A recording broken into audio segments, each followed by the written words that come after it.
ये कहानी है मीना नाम की एक लड़की की जिसे फोटोग्राफी और वीडियोग्राफी का बहुत शौक था।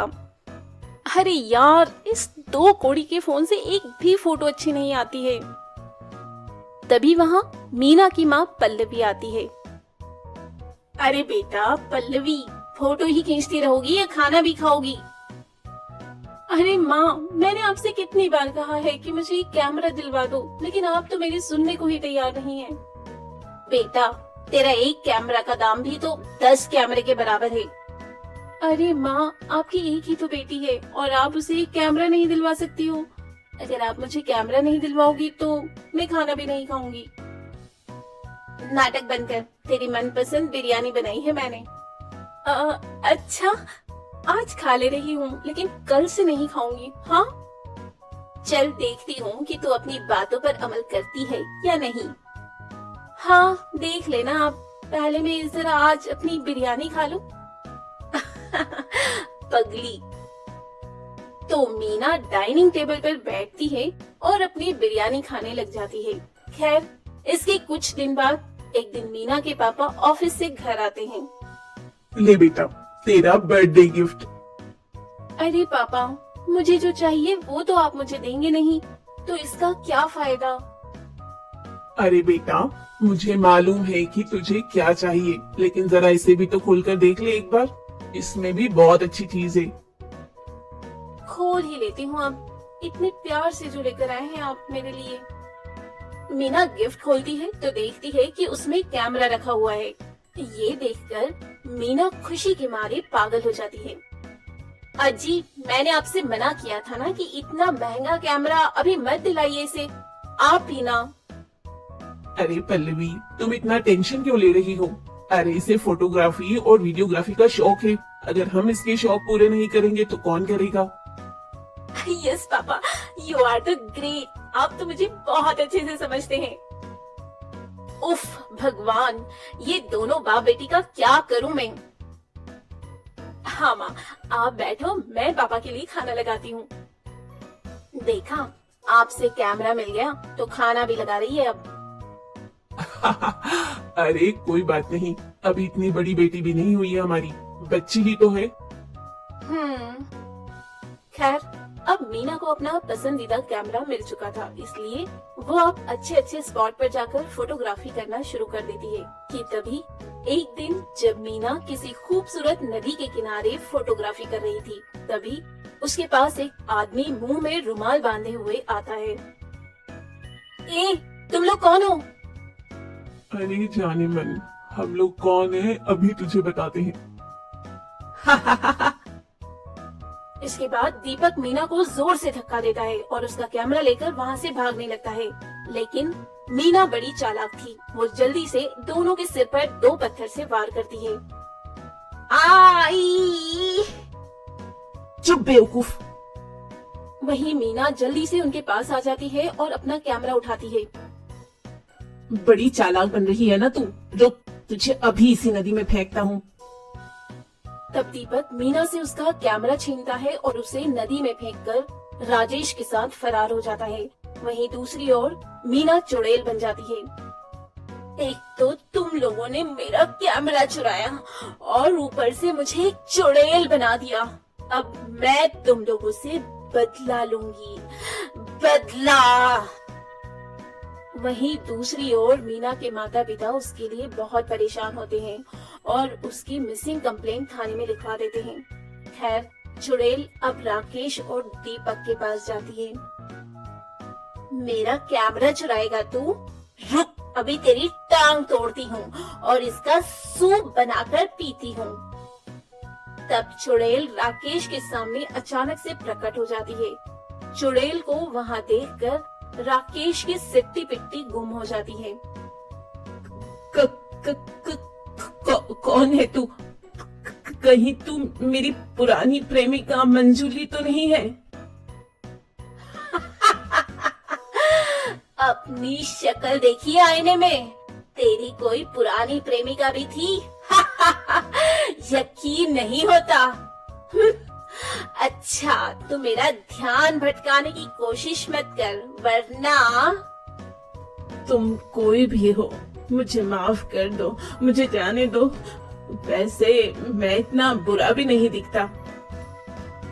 हाँ, तू बुरा नहीं दिखता, लेकिन जब तू मरेगा ना तो तू बहुत ही बुरा दिखेगा।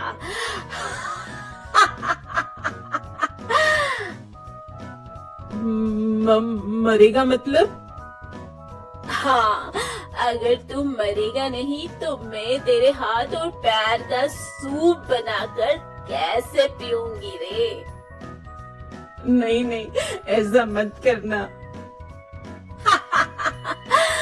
एक तो मेरा कैमरा चुराता है और मुझे मारता भी है, और ऊपर से बोलता है कि तुझे ना मारूं। अच्छा, तो तू कैमरा वाली चुड़ैल है? हाँ। तब इसके बाद चुड़ैल राजेश के हाथ पैर तोड़ देती है और उसे मार डालती है। उसे मारने के बाद चुड़ैल वो कैमरा अपने हाथ में लेती है। रुक, ऐसे ही रहना, अब तेरी एक फोटो खींचती हूँ। और चुड़ैल अपने कैमरे से राजेश की लाश की फोटो खींचती है और बहुत खुश होती है। अगर मैं ना मरती ना तो बहुत अच्छी फोटोग्राफर बन जाती। वाह मीना, तेरी फोटोग्राफी का तो कोई जवाब नहीं। सोच रही हूँ अब से मैं बुरे लोगों को ऐसे ही मारूंगी और उनकी ऐसे ही तस्वीर लूंगी। इस काम में तो बड़ा मजा आने वाला है मीना। लेकिन दूसरा वाला आदमी कहाँ है?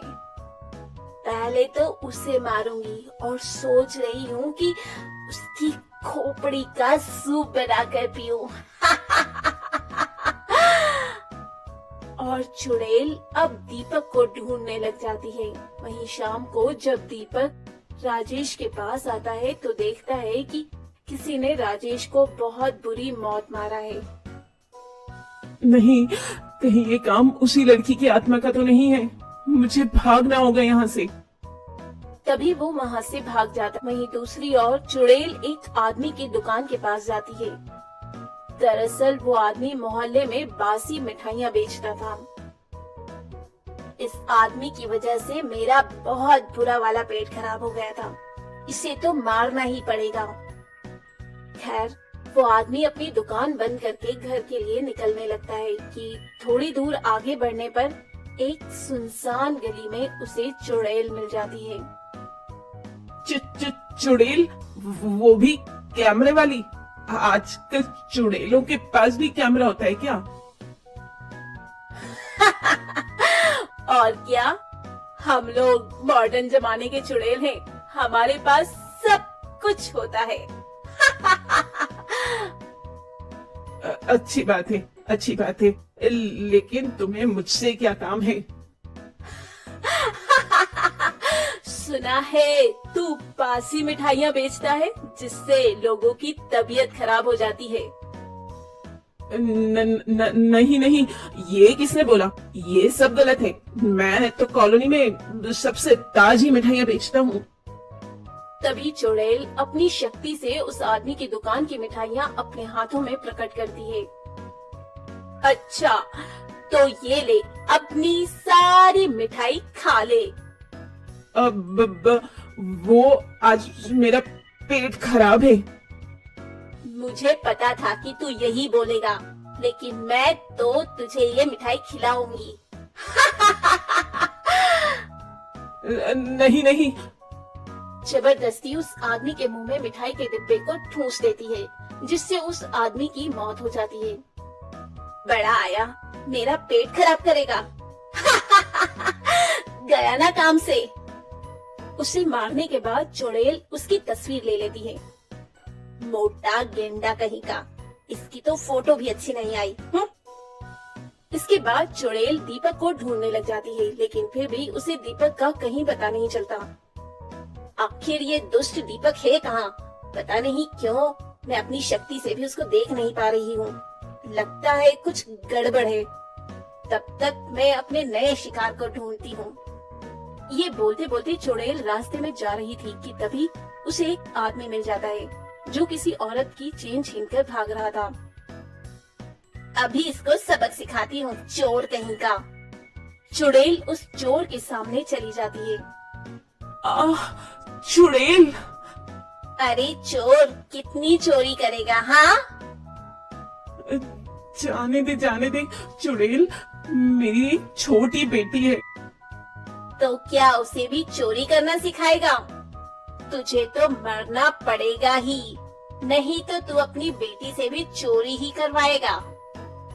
इसके बाद चुड़ैल उसे मार देती है और उसे एक खंबे से लटकाकर उसकी फोटो खींचती है। ये फोटो तो बड़ी जबरदस्त आई है। खैर, कुछ दिन बीत जाते हैं और कॉलोनी में चुड़ैल के बारे में सबको पता चलने लगता है। तभी एक दिन कॉलोनी वाले पंडित को बुलाते हैं। उस घर की एक सदस्य है वो चुड़ैल। पंडित जी, ये तो मेरा घर है। हाँ, तुम्हारी बेटी मर चुकी है और वो चुड़ैल में बदल चुकी है, वही ये सब कर रही है। ये सुनकर मीना के माता पिता बहुत रोते हैं। रो मत बेटी, हमें उसकी आत्मा को मुक्ति दिलाना होगा। ठीक है पंडित जी, आप जो कहेंगे हम वही करेंगे। मीरा का एक खूनी है जो अभी तक पकड़ा नहीं गया है। हो सकता है कि उसके पकड़े जाने के बाद उसे मुक्ति मिल जाए। अच्छा पंडित जी। खैर, कुछ दिन बाद इंस्पेक्टर दीपक को पकड़ लेते हैं और उसे पकड़कर उसे हथकड़ियां लगाकर कॉलोनी में ले आते हैं, जहां आज कॉलोनी वाले पूजा करने वाले हैं। बेटा मीना, हमें पता है कि तुम्हारे साथ बहुत गलत हुआ है, लेकिन तुम बेवजह बेकसूरों को मत मारो।